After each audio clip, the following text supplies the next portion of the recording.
kitu ambacho nimejifunza, nadhani ndio kitu ambacho nilikuwa nacho tangu hata naanza muziki, kwa sababu mindset yangu ni kuto kumkosea ambaye hajanikosea, ni kuto kumkwaza ambaye hajanikwaza.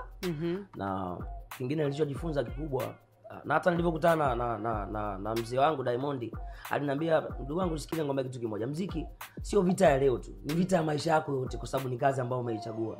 So unatakiwa uwe very smart. I was like okay, yeah, na niliiteki kwa ukubwa zaidi, kwa sababu huwezi kusema unaishi leo kwenye muziki kesho haupo, wakati haujui unakoelekea. Kwa unatakiwa upambane ukiwa unajua kwamba ni vita yangu ya milele. So And you have plan ya ku-sign msanii?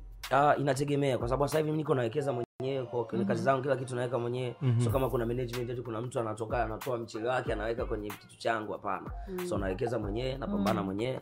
Inshallah kuna majaliwa basi tutasaini wasanii, kwa sababu na sisi lengo letu ni kusaidia vipaji vingine, kwa sababu utafika muda Ibra tena atakuwa tena sio yule Ibra ambao unamjua, japokuwa ndo tunaanza moja kwa